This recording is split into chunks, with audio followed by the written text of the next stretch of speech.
crois que... Allô? Allô? Alors, nous avons une nouveauté. Je t'entends, mais je ne te vois pas. Alors, Est-ce que ok. est-ce que toi, tu nous vois tous les deux à l'écran? Moi, je vous vois tous les deux et je t'entends. Alors, Alors ça, c'est génial. Est-ce que les gens nous voient tous les deux à l'écran? je te vois, je t'entends. Et toi, tu me vois? Non, non, je te vois pas, mais je t'entends. Est-ce que, du coup, à l'enregistrement, les gens nous voient? Est-ce que quelqu'un peut me dire si les gens nous voient tous les deux ou si on ne voit que moi ou que Michael? Je vais essayer de voir si on le voit de notre côté. J'ess- J'essaye de bouger pour voir si c'est pas la connexion. Non, je pense pas que ce soit la connexion, vraiment pas.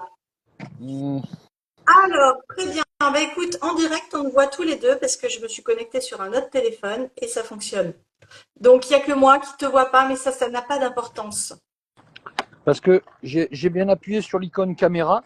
Non, mais tout va bien. On te voit, tu es en direct, tu peux t'installer, on va démarrer. Ok. On me voit et on m'entend du coup. On te voit et on t'entend. Eh bien, allez, alors c'est magnifique, hein. C'est Voilà, magnifique. Princesse d'ailleurs vient de nous confirmer Hop ça, là. merci beaucoup. J'arrive à Euh, l'atelier. je te laisse t'installer dans ton bel atelier et pendant ce temps, je vais présenter ce live qui finalement a démarré à l'heure. C'est génial. Alors, bonjour à toutes et à tous. Bienvenue dans ce jeudi en live. Je suis ravie de vous retrouver ici sur ce rendez-vous hebdomadaire que j'ai créé pour ouvrir un espace de parole autour du bien-être, de l'émotionnel, de l'estime de soi et tout ce qui va toucher aussi à la photographie thérapeutique et à la photothérapie. Donc, chaque jeudi, je reçois une ou un invité pour partager une vision, une expérience, une sensibilité, des mots pour mettre de la lumière sur ce qui parfois reste dans l'ombre et pour être vrai et peut-être vous offrir des clés, des prises de conscience ou juste un moment doux et inspirant. Mon invité aujourd'hui est Michael Delaporte qui fait beaucoup de bruit en s'installant. Alors, Michael, tu es auteur de 3 romans de développement personnel. Tu es aussi MacGyver avec ton téléphone a priori. Créateur d'ateliers d'écriture intuitive et d'introspection. Michael, tu explores depuis quelques années les liens entre l'écriture et l'émotion. Je t'ai invité pour parler d'un sujet qui me tient particulièrement à cœur, écrire ses émotions, comment poser les mots sur ce qu'on ressent, comment se libérer, se comprendre et même se transformer à travers l'écriture. Voilà, ta présentation est faite. Est-ce qu'elle te convient, Michael? Oui, parfaitement. Parfaitement. Tu as bien lu en moi. Et en celui que je suis devenu en tout cas, puisque ben, j'ai un parcours comme nous tous et les évolutions m'ont amené là aujourd'hui à me poser dans une tente au milieu d'un jardin et à devenir, j'aime bien l'idée d'être un créateur d'expériences littéraires. Très bien. Tu vois, Jolie la définition. société nous enferme souvent dans des cases, tu vois, on est un homme ou on est une femme, on est jeune ou on est vieux, on est écrivain ou on est lecteur. Et moi, j'aime bien l'idée de tourner autour de ces outils-là pour proposer des expériences littéraires. Ça passe effectivement par la lecture de mes livres, qui sont des écrits construits et où il y a un début, un développement et une fin, que ce soit par la lecture des petits textes que je pose tous les matins, qui sont plus des pensées, ou que ce soit par le fait de réinterroger le rapport qu'on entretient avec l'écriture, qui souvent est un peu négatif parce qu'hérité de nos vécus scolaires et normatifs. Et bon, voilà, moi, à travers une approche ludique, parce que je suis un grand enfant et j'adore jouer, j'amène les enfants, tu vois, c'est rigolo. Hein. J'amène les enfants que sont les adultes à jouer avec les mots, à les faire danser, et ainsi finalement à explorer leur parcours et à explorer le monde fabuleux des émotions, comme tu l'as dit. Alors, tu nous en as parlé, j'en ai parlé aussi. Tu as écrit 3 livres de développement personnel. Est-ce que tu peux nous donner les titres déjà et nous Ouais, en parler bien sûr. brièvement des 3? Mon premier livre s'appelle Avant moi j'étais un autre. Euh, une écriture euh, une écriture jaillissement, un moment de ma vie où j'avais besoin de me poser et de faire le point sur certaines choses. Et pour la première fois, j'ai utilisé l'écrit pour le faire, alors que j'étais plutôt un orateur jusque-là. Et avant moi, j'étais un autre, raconte l'histoire d'un personnage un peu trop gâté par la vie, qui en nourrit de nombreuses insatisfactions, et qui, forcé de passer par la case immobilisme à un moment donné, va se trouver à mobiliser d'autres ressources qu'il avait laissées en sommeil jusque-là. Et comme souvent, quand on se réapproprie un peu son temps et son énergie, les bonnes expériences vont arriver, les bonnes rencontres, et puis les prises de conscience vont émerger. Voilà, un petit livre, c'est vraiment un livre première fois, tu vois, il a la candeur de la beauté des premières fois. Je l'ai relu récemment pour le faire rééditer.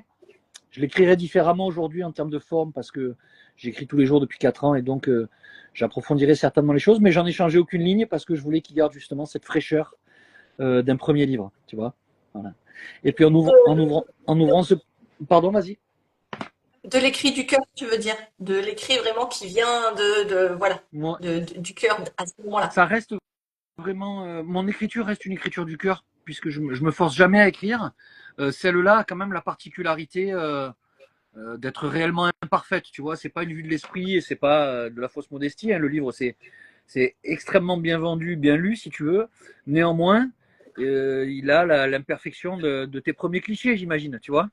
Oui, Quand on n'est pas tout à fait. encore passé par la case technique, réflexion et prise de hauteur, et ben ils ont quelque chose d'attachant, ces premiers clichés. Ils ont ce charme que n'a pas parfois la beauté plastique de certains êtres parfaits, tu vois, Oui. et qui fait qu'ils accrochent le regard quand même. Voilà, mon livre, je pense qu'il accroche le regard parce qu'il renvoie chacun à ses propres imperfections, avec un regard parfois un peu dur que j'ai posé sur l'homme que j'étais à ce moment-là, mais où finalement on arrive à se détendre petit à petit par rapport à ce personnage un peu clivant au départ du livre, pour en avoir une certaine tendresse quand il nous quitte la main sur la gare d'un petit village de province à la fin. Voilà.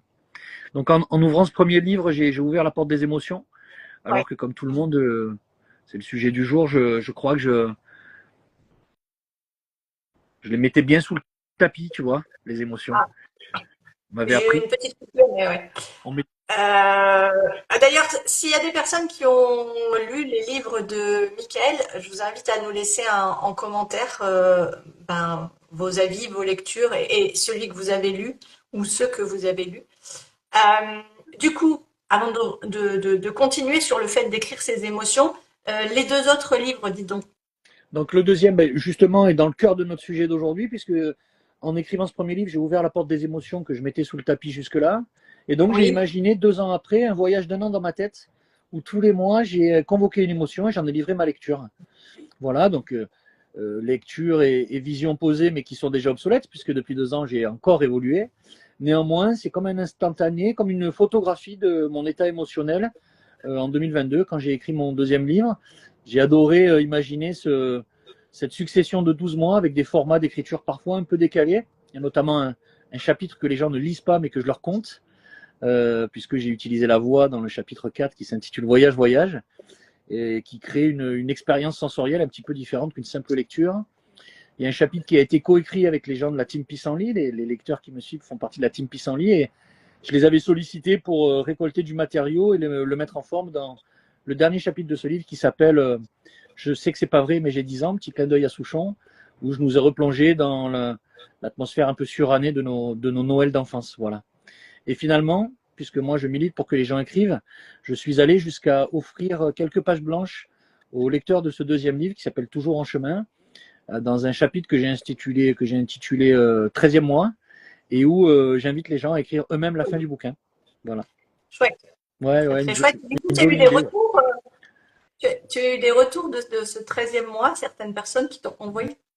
Oui, parce que la particularité en fait des gens qui s'intéressent à ce que je peux proposer, c'est que rapidement se noue une relation entre nous et que je passe une bonne partie maintenant, une bonne partie de mon activité, c'est d'interagir avec les gens.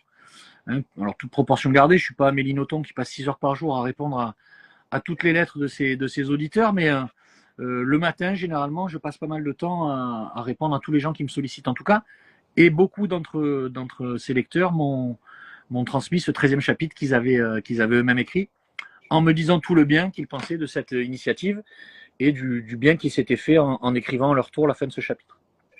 Et oui, ça leur donne cette possibilité aussi d'exprimer, à la suite de ce que tu as écrit, donc avec l'inspiration de tout ton chemin, de pouvoir peut-être poser quelques mots. C'est une première étape. Exactement, exactement.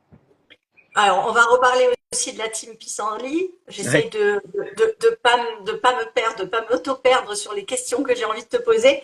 Parle-nous du troisième livre. Le troisième livre est est sorti l'an dernier. Euh, je sentais qu'émergeait un épisode de créativité, voilà, parce que moi je me force pas à écrire, mais je suis à l'écoute de ce que je ressens.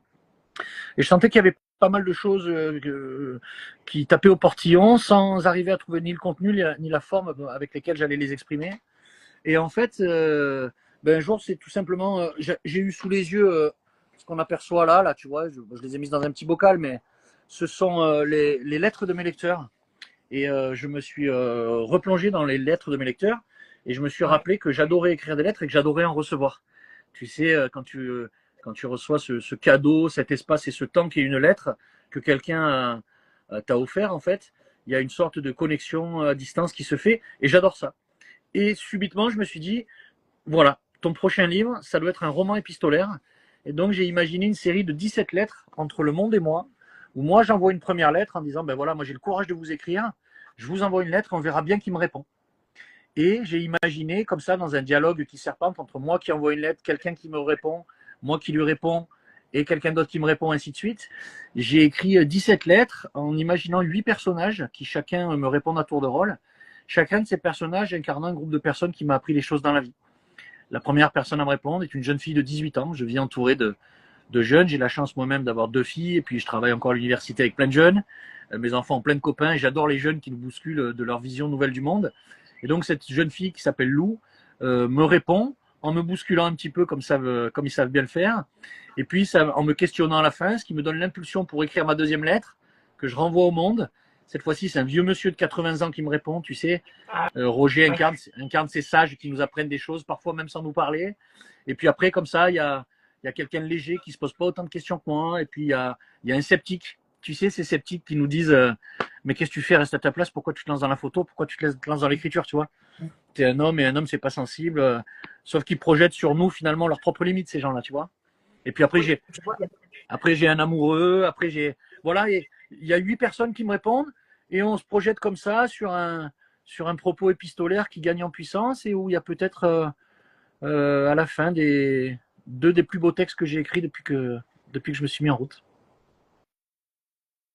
Alors c'est déjà bien d'arriver à toi-même dire que ce sont tes plus beaux textes, parce que c'est toujours un petit peu difficile de s'auto-critiquer. Mmh. Donc ça donne déjà envie d'aller les Ouais. voir. Mais moi je pense qu'il vaut mieux commencer par le début et suivre toute ta pratique en fait, tout ce que tu as mis en place pour mieux connaître ton parcours et aussi pour aller dans l'émotionnel petit à petit et suivre ce que tu mets en place au travers de tes 3 livres. Ouais, j'ai pas voulu que ce soit une suite, donc on peut rentrer dans le 3, dans le 2 ou avant le 1 si tu veux. Moi, j'aime pas être un lecteur captif, donc j'ai pas voulu rendre les miens captifs. Néanmoins, ouais, il y a une évolution. C'est comme quelqu'un qui m'aurait rencontré il y a 4 ans et avec qui on serait allé boire quelques coups de temps en temps. Forcément, il m'aurait vu évoluer parce que la vie m'a fait évoluer. Et donc, comme moi, je nourris mes écrits de ce que je vis, il y a une continuité qui rend la lecture du 1 avant le 2 et du 2 avant le 3 plus logique, effectivement. Ouais. Et à côté de ça, il y a une évolution de la qualité de la plume, puisqu'en écrivant tous les jours, j'ai appris à mieux dire des choses que j'exprimais spontanément, avec un vocabulaire plus réduit et probablement une palette émotionnelle moins travaillée. Ouais. Voilà. C'est ça aussi, c'est ça à quoi j'amène les gens qui passent après dans l'atelier Lâcher Pros, tu vois. À mieux dire des choses qu'on aurait dit spontanément. Voilà. Alors du coup, c'est très bien. Tu me fais mon petit passage pour parler donc de tes ateliers, aussi de l'écrivane, de ta tente dans ton jardin, de la team Pissenlit. Allez, dis-nous un petit peu tout ce qui est cet univers-là. En fait, il faut se projeter après le lancement du premier livre où ça marche bien d'entrée grâce au lancement un peu original du livre. Donc, on va parler de la team Pissenlit d'abord. Il faut Oui, s'imaginer qu'il y a 4 ans, moi, je suis ni écrivain ni commerçant, j'ai jamais écrit de livre et j'ai jamais rien vendu. Et donc, c'est un step important Et je me pose pendant un mois en me disant comment est-ce que je vais pouvoir diffuser ce livre pour que, un, ça me corresponde, et deux, que je sois à l'aise au moment de le faire. Et donc, j'ai fait un petit brainstorming, et le marqueur de la générosité est venu parce que je suis quelqu'un de généreux, et la première tournée en soirée, c'est souvent moi qui l'envoie, et je passe toujours des super soirées après, tu vois. Et donc, j'ai offert mon premier livre, Avant moi j'étais un autre, à 330 personnes de tous horizons. Un livre dédicacé et numéroté. Donc, en termes d'exercice littéraire, trouver 330 dédicaces différentes, ça a déjà été du boulot.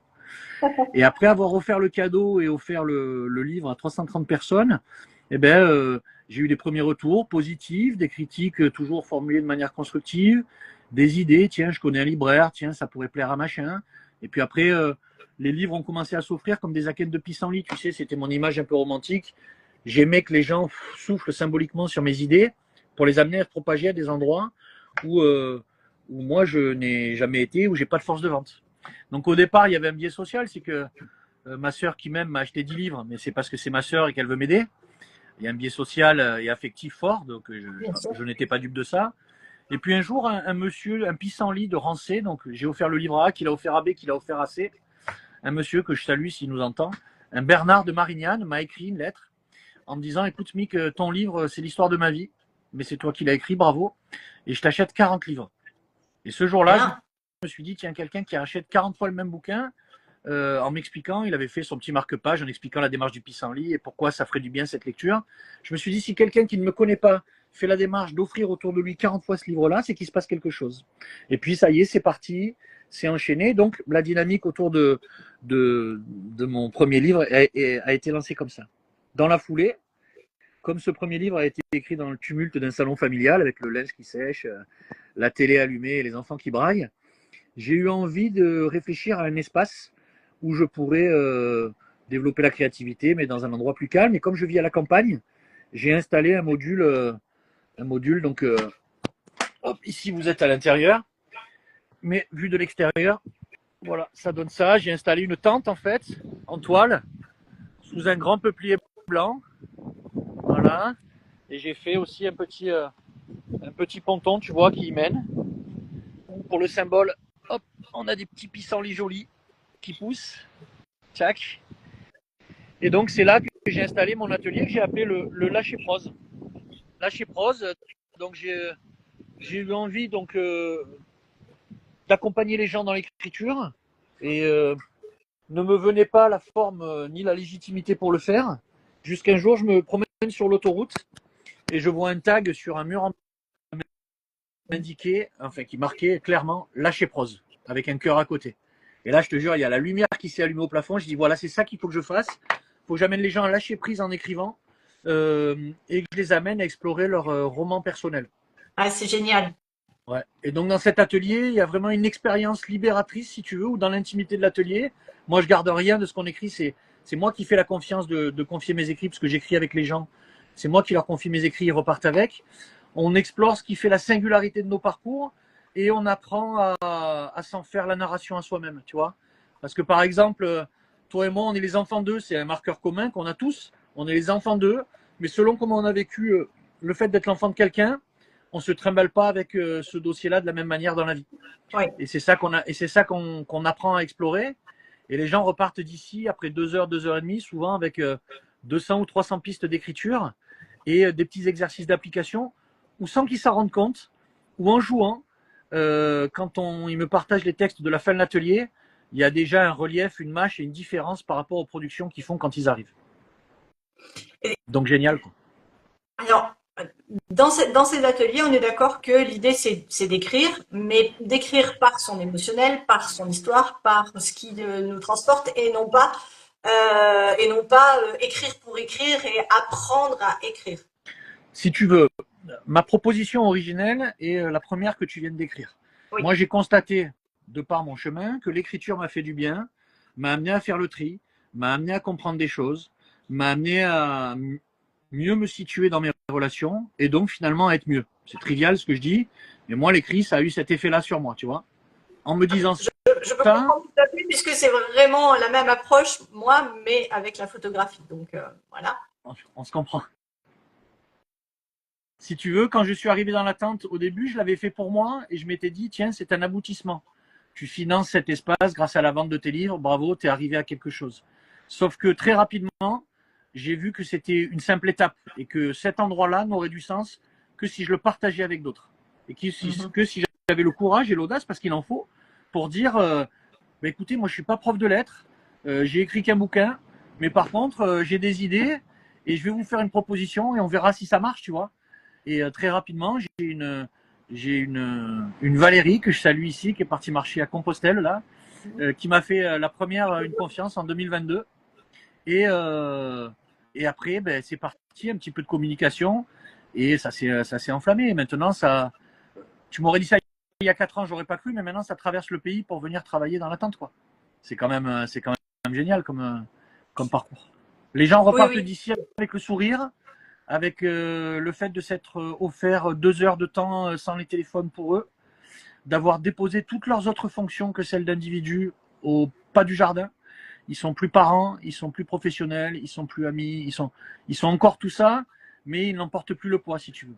Et après, Oui. ben, y a le MIC qui crée l'alchimie, il n'y a jamais 2 fois les mêmes ateliers, et il y a, je crois, une expérience qui est savoureuse et transformatrice. Après, c'est les autres qui en parleraient le mieux, mais maintenant que j'ai du recul, parce qu'il y a beaucoup d'ateliers qui se sont passés, je le vois, et puis les gens m'écrivent derrière, et puis partagent des textes, et puis je vois que j'ai été une petite graine à un moment donné où c'était nécessaire. Et pourquoi, selon toi, écrire ses émotions, écrire tout ça, ben, c'est un acte puissant, ça fait du bien. Selon toi, qu'est-ce que ça peut transformer? Alors, je pense il y a plusieurs choses. Déjà, je crois fondamentalement que seule l'action est transformatrice. C'est bien beau de réfléchir, de penser, d'analyser, mais si on ne fait pas, à un moment donné, si on n'ose pas pousser la porte de l'action, on garde nos pensées et finalement on tourne en rond comme un hamster dans sa cage, tu vois. Donc déjà, moi j'ai cette conviction-là, et c'est comme ça que je me suis construit, dans l'action, en voyageant, en travaillant, en faisant des erreurs, en prenant des gifles, en recevant des caresses, mais en faisant des choses. Pour parler plus spécifiquement de l'écriture et des ateliers, il y a un double mouvement dans tout ça. Le premier mouvement, c'est la catharsis. En explorant, alors moi c'est avec l'outil écrit, mais toi c'est avec l'outil de l'image et du regard qu'on pose sur soi qui est hyper lourd à porter parfois. On se libère de choses qu'on a à l'intérieur de nous. Oui, Tu comprends? oui, oui, Je sais que tu comprends, et je pense que les gens qui nous suivent, s'ils nous suivent, c'est pas anodin, ils sont sensibles aussi. Je pense qu'ils comprennent aussi. En déposant des choses qu'on avait gardées trop puissamment, trop longtemps en nous, eh ben on s'en libère, et finalement, on est plus léger après. Tu vois, c'est rigolo, mais le premier conseil que je donne, pour un atelier d'écriture, ça peut paraître bizarre, mais je dis aux gens, écrivez en pensant que vous ne serez jamais lu par personne. oui. Tu vois? Parce que Mais toute oui, mais c'est écriture, important déjà pour poser cette idée de jugement de ce qu'on va écrire, etc. déjà. exactement. Et puis, si tu te mets en position d'être lu par ton chien, ton chéri, ta mère ou Mick, tu vas faire inconsciemment, parce que souvent ce sont des mécanismes inconscients, tu vas faire ce qu'on fait tous, c'est-à-dire tu vas chercher à protéger les tiens, parce qu'on ne peut pas tout dire aux siens, et pas tout dire comme on voudrait le dire parfois, tu vois. On va chercher selon notre personnalité à plaire, à faire du parfait, du Goncourt, du littéraire, du machin, ou à ne pas déplaire, tu vois, donc à se conformer à une attente supposée. Et à l'arrivée, on écrit la liste des courses. À l'arrivée, on écrit du tiède, du mièvre, et c'est comme si on vient chez toi et qu'on se met pas à nu, entre guillemets, tu vois. On Mhm. vient chez toi, on est emmitouflé, on prend une photo de loin, floue. Ouais, d'accord, mais tu es venu chez moi et en fait, tu n'as pas travaillé ton image parce que tu n'as pas enlevé tes peaux d'oignon et tu as gardé ta carapace, tu vois. Donc ça, c'est ce que j'appelle moi la catharsis, c'est le premier mouvement. Mettons-nous à nu, symboliquement, déposons ce qu'on a au fond de nous et écrivons pour nous. Le Oui, deuxième mouvement, c'est le partage, c'est d'assumer, c'est montrer la photo qu'on a fait avec Priscilla ou partager un texte qu'on a commencé à écrire avec Mick et qu'on veut partager à une personne en lui écrivant une lettre ou qu'on veut partager au monde avec une publication, une nouvelle ou un livre. Et à ce moment-là, cet espace nécessite un temps de retravail pour que les choses soient bien dites, bien calibrées. Chez moi, on travaille avec un premier jet qu'on pose de manière intuitive sans réfléchir. Et après, on retravaille en ayant laissé un peu d'espace et de temps entre les deux, en se disant est-ce que c'est bien ce que j'ai voulu dire? Est-ce que je l'ai bien dit comme je voulais le dire? Et des fois, en travaillant simplement la liste des adjectifs ou en poussant la tonalité émotionnelle un peu plus, un peu moins, ben, les gens arrivent à écrire de très jolies choses et certains décident de les partager. Et alors là, Ben moi, j'ai joué mon rôle parce que même si ces gens après repartent dans leur vie et que j'en ai plus forcément de nouvelles tout le temps, ben j'ai Ça participé avait- à leur chemin, quoi. Oui. C'est quoi les blocages que tu rencontres le plus, les freins qui sont le plus souvent là pour aller dans l'écriture? Alors pas toi, hein, mais les gens qui viennent te voir. C'est essentiellement lié à une représentation élitiste de l'écriture. C'est hérité Ah de oui, l'école, en d'accord. fait. Souvent, les gens Oui, me demandent est-ce que je peux, est-ce que je dois, est-ce que tu m'autorises un. Je leur dis oh, les gars, regardez où vous êtes là, vous n'êtes pas à l'école. Moi, je propose des vouloirs, c'est mon rôle de proposer des pistes. Je ne donne pas des devoirs. Vous mm, êtes venu de votre propre chef, si ça ne vous va pas, vous me le dites, on fait autre chose. Mais par contre, ne me demandez pas l'autorisation d'utiliser telle forme, d'utiliser tel mot. Ici, on fait ce qu'on veut. C'est ça qui est bon. Tu vois? ouais. Et les gens, Oui, en oui, fait, se rendent compte qu'ils avaient une représentation souvent négative de la manière dont ils écrivaient, parce qu'un prof avait prononcé une mauvaise phrase ou les copains avaient dit eh ben, toi, t'es un matheux. Ah ben, ok, alors les livres, c'est pas pour moi, tu vois. Et moi, je leur amène à comprendre que c'est aussi bête de dire tiens, je vais pas aller courir cet après-midi 5 km dans ma campagne parce que je suis pas inscrit à un marathon. Ben non, mm, ben non. On peut écrire sans forcément avoir des objectifs de parution, de publication. Écrivons pour bien nous sûr. faire du bien.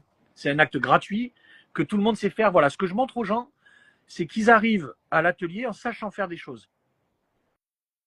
Et c'est fou, hein, mais il y a une forme d'incompétence apprise souvent qui s'est incarnée en eux, qui font qu'ils arrivent en disant oh là là, tu sais, t'attends pas à ce que. Je dis non, mais moi j'attends rien, moi. Je sais que tu sais écrire, je sais que tu sais respirer, je sais que tu sais marcher. On va partir de ce que tu sais faire spontanément. Et effectivement, moi, ce que ma plus-value, c'est que je vais t'amener à prendre conscience qu'en jouant sur certains petits marqueurs tout bêtes, je donne 3 conseils qui sont hyper débloquants. On joue sur la temporalité, on joue sur les émotions, on joue sur le visible et sur l'invisible.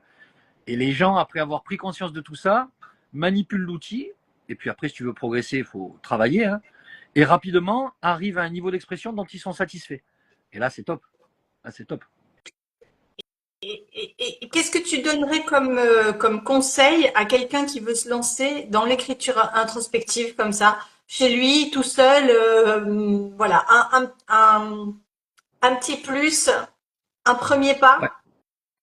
Alors, je vais te le donner, le conseil, mais avant toute chose, euh, moi, quand je démarre une activité sportive, tu sais, le sport, c'est mon domaine avant l'écriture. Oui, Quand je démarre une activité sportive, je prends toujours un cours individuel avec un professionnel.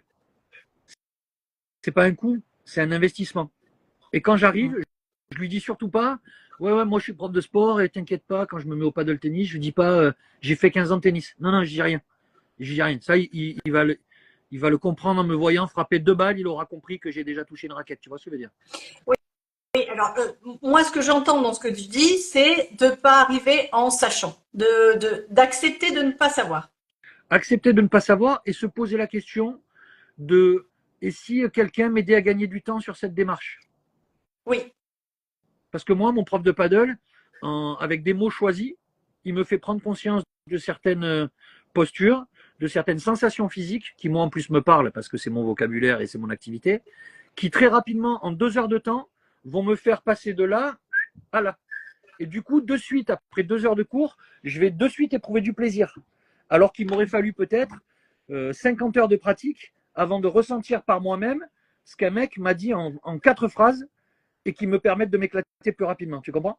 bien sûr, Voilà. bien Donc sûr. ce regard extérieur, de dire bon ben voilà, je me fais accompagner par quelqu'un qui a l'habitude, qui manipule, qui va très rapidement ressentir, sentir et comprendre mes besoins à moi et pas à celui d'à côté, et qui va me donner les bonnes phrases qui vont me permettre, quand je repars de chez lui, de commencer à m'éclater en écrivant. Voilà, ça c'est mon conseil. Je prêche un peu pour ma paroisse, mais que ce soit avec moi ou avec d'autres copains qui font des ateliers d'écriture, que ce soit avec d'autres thérapeutes, restez pas dans votre coin avec vos envies et ne voyez pas une séance avec l'un d'entre nous comme un coût, c'est vraiment un investissement.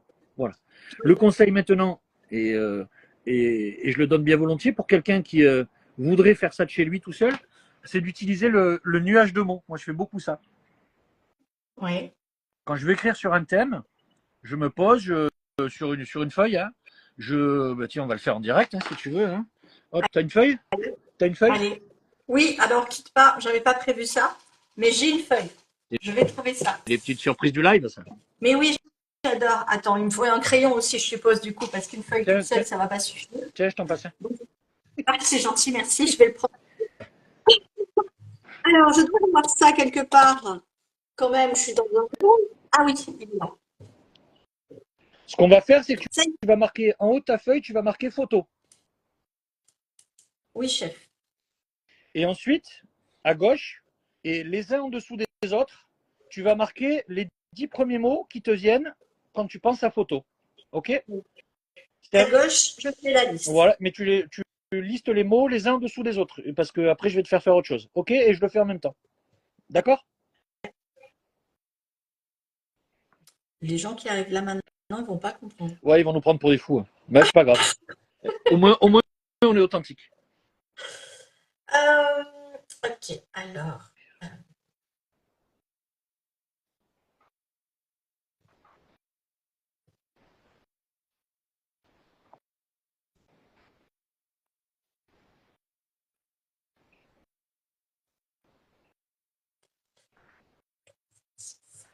Je suis en train d'écrire des mots, ne quittez pas. Ouais, après, il y en a 6, il y en a 10. Le tout, c'est que tu aies quelques mots pour que les gens comprennent bien. Allez, j'en ai 8, c'est Allez, bien. c'est bien. Maintenant, de ce premier nuage de mots, tu vas en extrapoler. Donc là, on a travaillé verticalement, d'accord? Oui, Maintenant, on va travailler horizontalement. C'est-à-dire qu'à droite de ton premier mot, tu vas marquer les 2, 3, 4, 5 mots qui te viennent spontanément. ok, sur le premier. Ouais, moi, par exemple, mon premier mot de ma liste, tu vois, tac, c'est, hop, j'ai marqué photo, comme je t'ai dit, et j'ai marqué mon premier mot, c'est souvenir. Donc, je vais marquer à droite de souvenir les 4 mots connexes qui me viennent. Quand je dis connexe, c'est, ça peut être une rime, ça peut être un inverse, ça peut être une émotion, et je ne sais pas encore si c'est un mot pertinent pour la suite. Je dépose en mode automatique, en mode brainstorming, d'accord?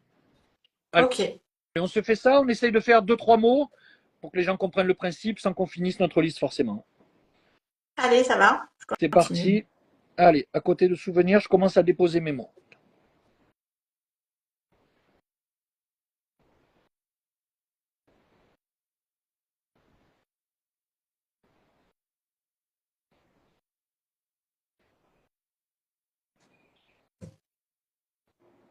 Donc cette fois-ci, c'est en ligne, on est d'accord? Cette fois-ci, c'est en ligne et on va chercher à enrichir l'environnement du premier mot. Oui, D'idées connexes. très bien.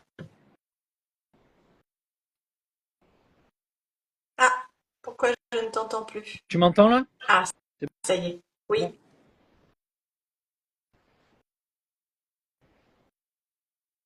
Alors, pour moi, c'est bon, j'en ai 5. Ok, donc ton premier mot, c'était quoi? C'était amour. Amour et les mots connexes? Alors, du coup, c'est émotion, tristesse, vie amoureuse, chérie. Ok, top. Ton deuxième mot? Mon deuxième mot, alors, j'ai pas fait les connexes du deuxième mot. Hein. Mon deuxième mot, c'est objectif. Ok, ton troisième? Émotion, Ton du coup. quatrième? Flash, Ton cinquième? portrait, Ton sixième? famille, Ton septième? envie, Ton huitième? liberté. Alors, tu vois, c'est magnifique et ça incarne vraiment l'intérêt de faire ça. C'est qu'à partir d'un même thème, et comme toi et moi, on est différents par nos parcours, Bon, par notre on a zéro rapport, mot commun. par notre rapport à la photo, on n'a pas du tout les mêmes mots. Eh D'accord? oui, j'en doute pas. Moi, j'ai souvenir, j'ai argentique, j'ai sourire, j'ai naturel, enfance, noir et blanc, paysage et joie. Ok? Aucun. Et c'est pas grave. C'est juste que ta piscine n'est pas ma piscine. Toi, ta piscine, peut-être que c'est un endroit merveilleux où tu te détends, où tu aimes nager, plonger, et que pour moi, c'est un lieu d'angoisse parce que j'ai eu une expérience traumatisante avec l'eau quand j'étais petit. Tout à Tu vois? fait. C'est vrai. Et Oui, donc, oui. quand on va parler de notre piscine ou de nos photos, en fonction de ce nuage de mots, et tu as vu très rapidement comment on arrive à avoir du contenu qui nous parle, on va Oui, commencer tout simplement, à faire des phrases. Pas des phrases oui. pompeuses, pas des phrases pour réinventer le monde de la photo, pour dire voilà, moi la photo, c'est une jolie compagne dans ma vie. Et je vais te raconter pourquoi. C'est une jolie compagne parce qu'à un moment donné, elle m'a sauvé la vie. Et qu'aujourd'hui, ben, j'ai la chance que ce soit mon défibrillateur grâce auquel je fais battre des cœurs, les cœurs des autres. Boum. Et on va commencer à dire des jolies choses. Tout simplement. Tout simplement. Et grâce à ce nuage de Très bien, mots, ça donne envie en tout cas. grâce à ce nuage de mots, quand on écrit, on tourne un peu le regard et tiens, on dit, ah ben tiens, je suis parti, moi tu vois, de souvenirs, j'ai extrapolé à carte postale, vacances, album et grand-mère. Elle est bizarre la grand-mère. Sauf que la grand-mère, elle prenait le temps de faire des albums photos. Et en plus, elle mettait la date exacte et elle mettait le prénom des gens, de tonton Gilbert. Tu sais, Ça, c'est un, oui. tu te C'est rappelles un de truc ces qu'on albums faisait des beaucoup anciens à là. l'époque et qu'on fait plus, ouais, on fait plus maintenant et c'est bien dommage. Alors déjà, imprimez vos photos, hein, ça je vais reposer dessus. Mais c'est vrai, écrivez les dates, écrivez les prénoms, parce que la mémoire, ben, elles sont pas, les photos restent. Et donc, j'y reviens. Donc ça, c'est mon conseil. Vraiment, si vous voulez vous mettre à écrire à la maison, faites des nuages de mots, des nuages connexes, sans savoir si c'est pertinent. Et dedans, vous allez piocher, quand vous écrirez, les éléments qui font que votre piscine, c'est votre piscine et c'est pas celle de Mick. Ok. Je reviens vite sur le deuxième élément et le deuxième mouvement parce on est passé dessus. Il y avait la catharsis, déposer, écrire pour soi. Le deuxième, c'est la trace. Tu parlais de souvenirs, tu parlais d'écrire les dates et les prénoms parce que les mémoires s'effacent. L'écrit, c'est une trace qui reste. Tu vois, sur mon bureau, là-bas, j'ai mes carnets de voyage de quand j'ai fait mes premiers voyages à 19 ans. Je suis parti sac à dos basket en 95 au Pérou. Fallait être taré, mais bon, ça, c'est autre chose. J'avais fait des carnets de voyage sur lesquels je retombe maintenant que j'ai 50 ans. Et cette Oui, trace me permet d'avoir accès à une granulométrie de souvenirs que j'aurais pas sans ça. Moi, le Pérou, je bien me sûr. rappelle du lac Titicaca, du Machu Picchu et, euh, de El Condor Pasa, tu vois. Mais si j'ai pas de temps en temps le temps de relire mes carnets que j'ai écrits à l'époque, un, je retrouve pas ce jeune homme attachant que j'étais déjà, avec des mots un peu plus naïfs que maintenant, mais quand même.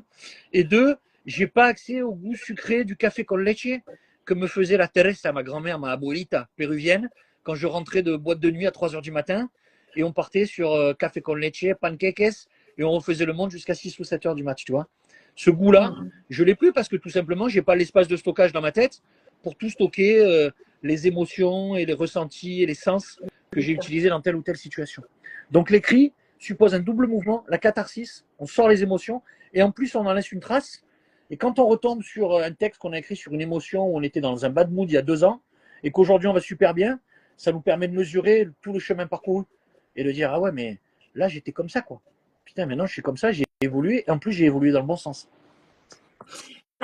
Alors, moi, tu le sais, je tiens beaucoup à l'écriture parce que ben, j'écris moi-même. Alors, Ouais. depuis l'âge de 16 ans, j'ai toujours écrit des petits textes, des poèmes.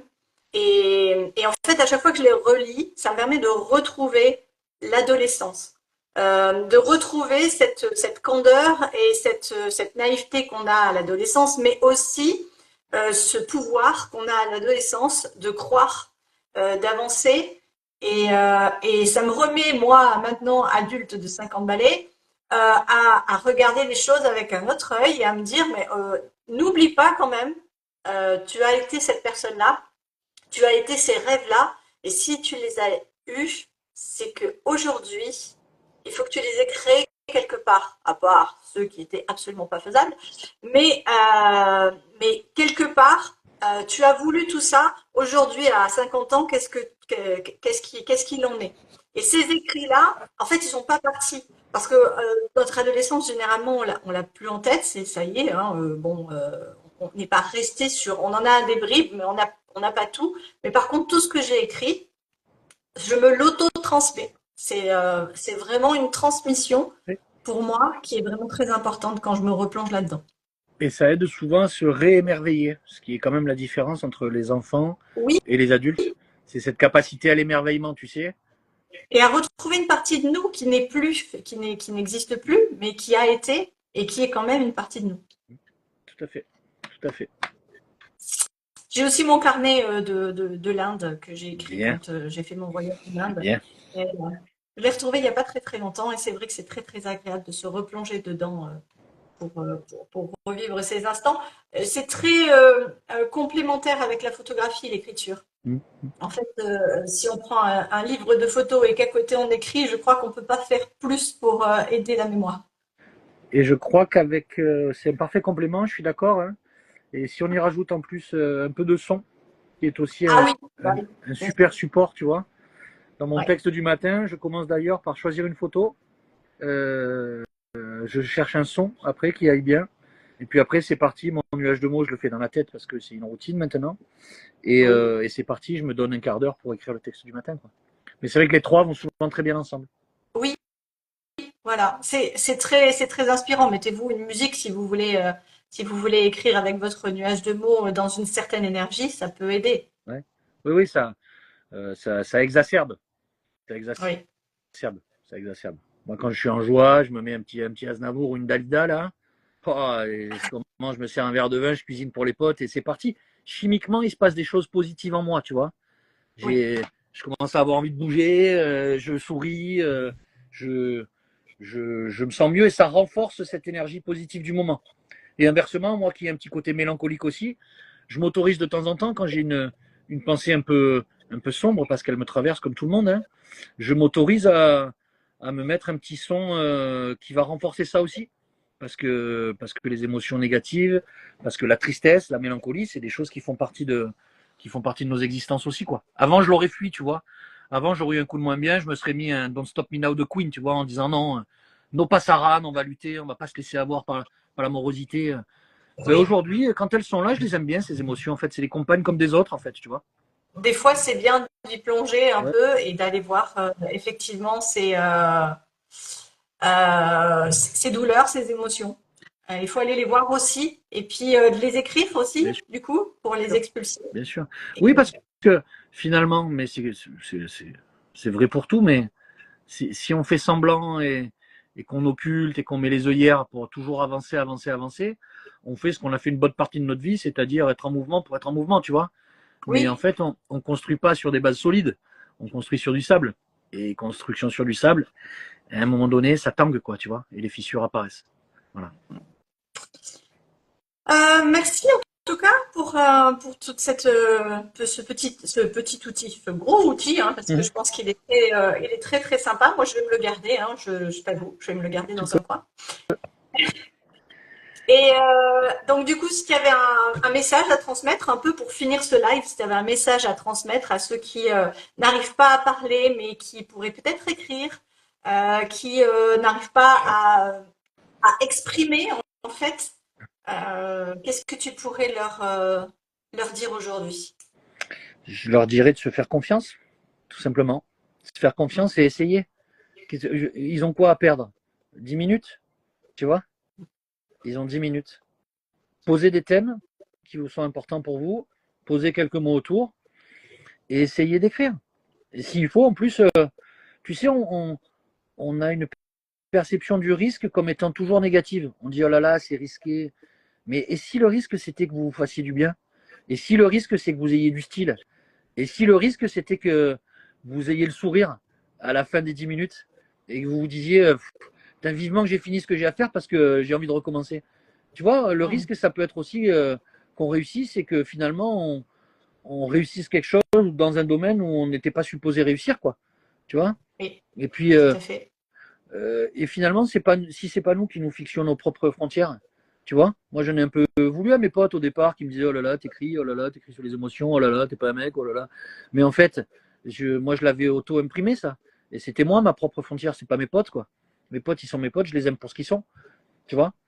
Mais moi, j'ai essayé, j'ai fait confiance et j'ai pas tout réussi, hein.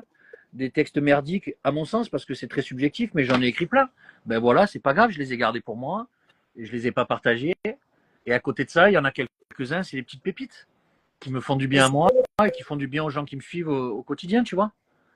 Donc, si tu passes pas par le fait d'y aller et de risquer que ce soit pas bien, tu peux pas risquer que ce ben soit non. bien. Et puis Voilà. la compétence n'émerge pas. Tu Mm. peux lire tous les bouquins sur les tartes tatin, tant que tu n'en as pas fait trois ou quatre, tu seras pas content de ta tarte tatin, tu vois. Mais il Mm. faut accepter d'en faire une, la première. C'est ce premier pas de côté qu'on fait quand on va dans un domaine qu'on n'osait pas explorer, en fait. Sauf qu'en le faisant, ce pas de côté, on dit putain, mais c'est bien de faire ça. Et puis à l'arrivée, elle est pas si dégueulasse que ça, ma tarte. Ah ben tiens, là, par contre, il va falloir que je revoie ma pâte, que machin, que ci, que là. Et puis la deuxième est meilleure, la troisième, la quatrième, t'oses enfin la poser au milieu du repas familial. Et puis quand les gens se régalent et te disent que c'est bien, le travail il est fait parce que ça y est, t'es le mec qui sait faire des tartes tatin et ça va te donner envie d'en faire d'autres quoi. Il va falloir que je trouve un prochain live avec quelqu'un qui fait des tartes tatin maintenant. Du coup, Je t'ai fait la passe décisive pour le prochain. Bon courage. je crois que j'ai plus que ça à faire.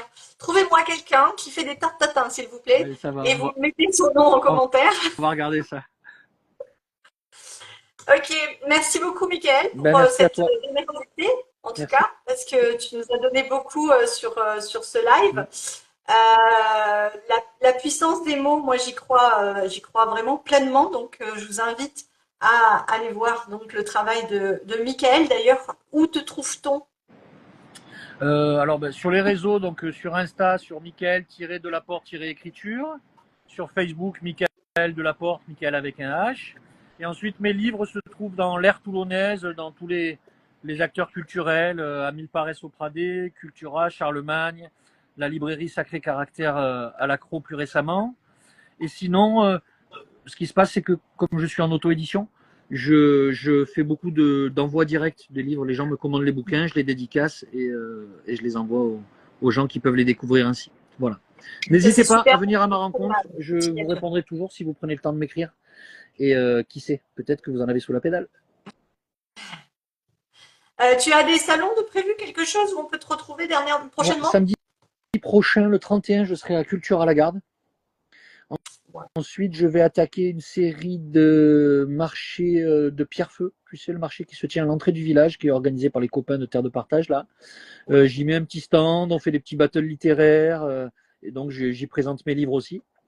Et ensuite, là, je suis en train de travailler avec Claire qui m'accompagne. On est en train de travailler sur le programme de l'été, où je dédicacerai essentiellement dans la région, avant un jour de poursuivre mon rêve qui serait de pouvoir faire une tournée avec l'écrivaine pour aller à la rencontre des lecteurs en France. Ça se fera un jour. Ça se fera. Ouais, tu vois, c'est ces projets que tu peux pas réaliser de suite, mais qui restent dans un coin de ta tête et qui constituent un horizon, en tout cas. Et c'est bien d'avoir des horizons. Et puis qui ont besoin de grandir pour être faits, ils ont besoin de grandir et d'avoir quelque chose en plus. Un jour, ça va arriver. C'est ça. Faisons-nous confiance, on en revient à ça. Oui. Alors, je voulais remercier tous ceux qui nous ont écoutés pendant ce live, mais principalement Quintessence et Princesse, parce qu'elles nous ont mis beaucoup, beaucoup de commentaires. On n'a pas pu trop vous répondre, mais sachez qu'on les a vus. Enfin, moi, je les ai vus en tout cas. Et je pense que c'est des personnes qui te suivent ou qui sont déjà venues te voir d'ailleurs. Et voilà, donc comme toujours, vous allez retrouver les jeudis en live en replay sur Instagram. Je les partage aussi sur les réseaux, également sur ma chaîne YouTube. Ils seront sur Facebook aussi? Oui, sur Facebook, je vais le remettre, tu pourras le partager. Les gens m'ont demandé, je partagerai, ouais. Le replay dans la journée. Et on se retrouvera jeudi prochain. Alors, notre invitée de jeudi prochain, moi je la connais, mais je ne l'annonce pas encore parce qu'elle va peut-être être décalée. Elle ne m'a pas encore confirmé. Donc, du coup, surprise pour la semaine prochaine. C'est chouette les surprises. C'est sympa aussi. Alors, merci beaucoup. Et Mickaël, je te dis à bientôt. Au plaisir de te re-rencontrer. À très vite. Et à bientôt tout le monde. Bonne journée à toutes et tous. Je t'embrasse, Priscille. Ciao. Ciao, ciao. Salut.